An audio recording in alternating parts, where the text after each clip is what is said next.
Hello, I'm Kevin Benedict, Senior Analyst for Digital Transformation and Mobility with Cognizant, reporting live this week from Stockholm, Sweden.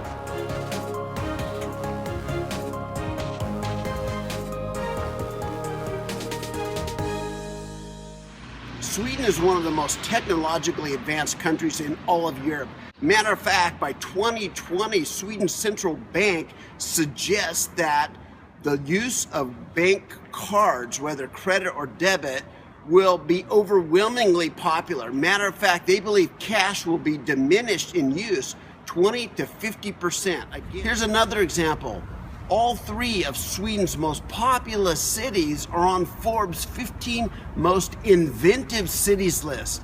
Swedish high-tech companies include companies like Spotify for streaming music, VoIP companies like Skype, Candy Crush company like King Company, as well as the database company MySQL, which dominates. Now let's talk about investments. In New York, they have about 8 million in their population. In Sweden, they only have 9.5 million people here.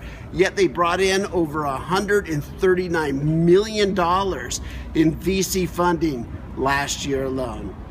This week, we're going to the Enterprise Mobility Management Conference, and we're going to see highlighted Swedish technology. Matter of fact, the location in which this technology conference is called KISTA, or Kiska, as they seem to pronounce it here in Sweden, Kiska Science Tower. And in that region there's over 750 high-tech companies, many from communication and telco. Kista in Stockholm. In Stockholm, right outside of Stockholm. And we have here a model of Kiska. Talk to me about it, Radu. What are we looking at here? Everything that you see here in colors are already built buildings, which were owned by Ericsson. Ericsson owns everything. Now that they went through some rough times, they sold, for example, one of these buildings to Huawei, one of their main competitors. So where are we today, Radu? We are exactly here. In the Kiska Science Tower. Science Tower. Yeah. What you see here with white buildings are not built yet.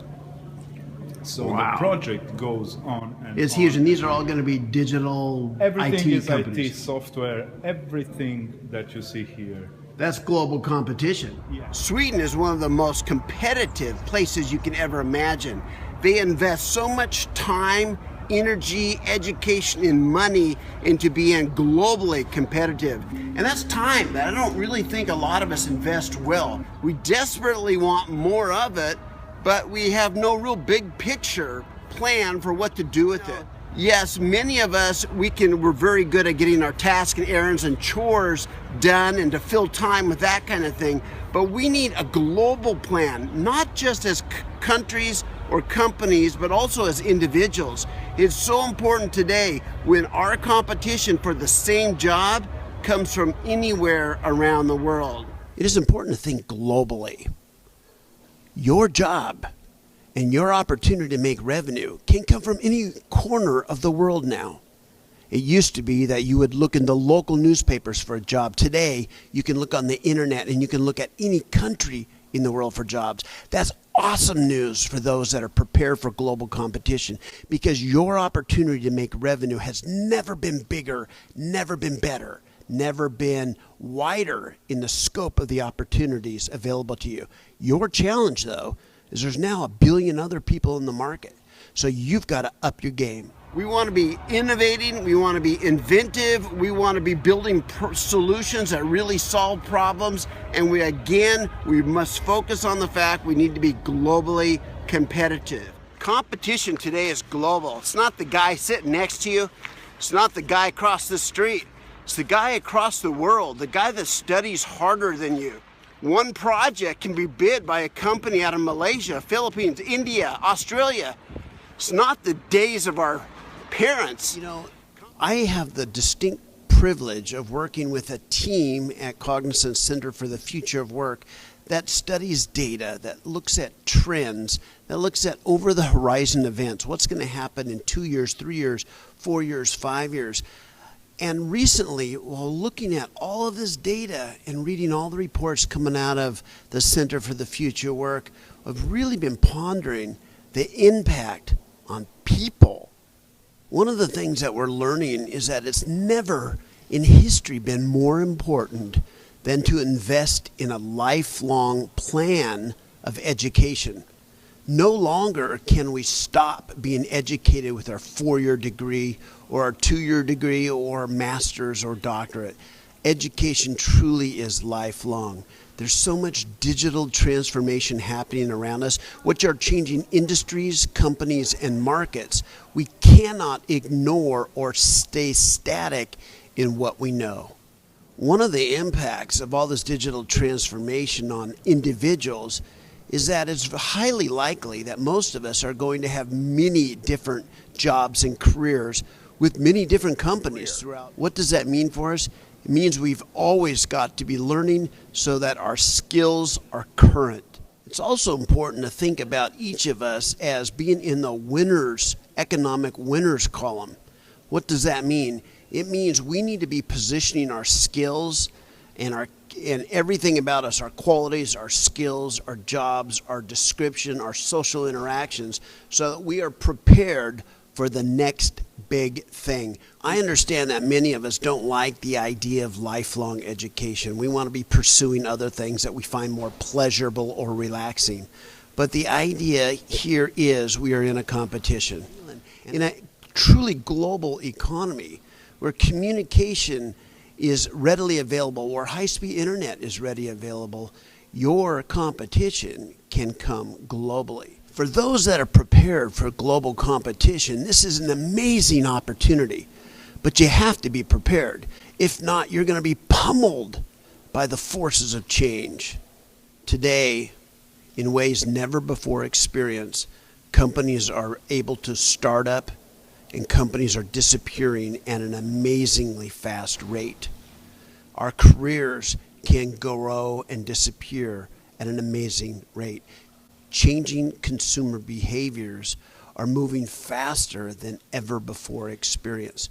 With this speed means we need to be prepared for this new operational tempo of the market and of companies' life cycles. We need to be ready for that. We must each recognize that this level of change, this operational tempo, this speed of transformation is always going to be there. This isn't some random event. This is the new pace of reality, and we cannot fall behind. The winners in this changing, digitally transformed environment are those that are going to be on top of their game. Will you be? The great news for those that are ready for change, ready for global competition, and are staying up on their education is there are more opportunities today than ever.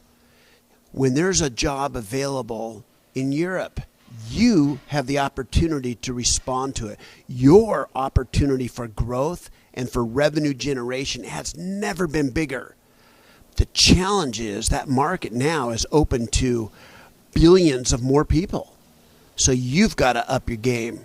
Even though your opportunities are greater than ever before, so are those for the rest of the global competition.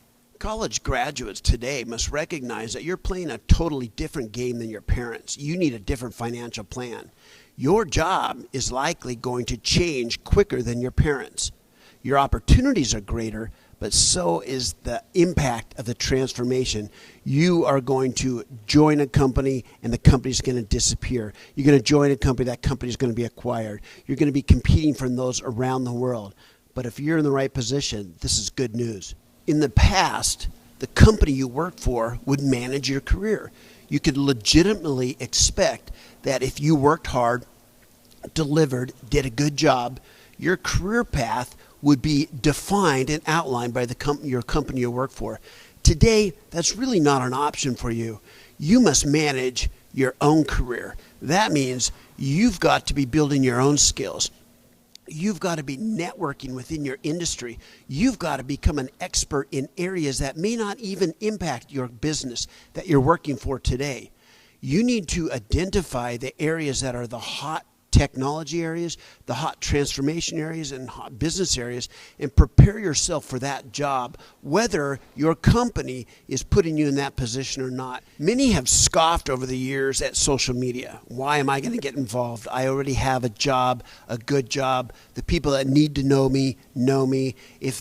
Other people don't need to know about my personal life. But let me tell you, in a world of volatility, in digital transformation, you need to be out front of your potential employers. You need to be an expert in your industry, and there's no better way of doing that than to share your expertise with your community, to make a reputation, to build a network of people within the areas you want to grow. That means you've got to be socially active. You need to be sharing, you need to be learning, you need to be writing.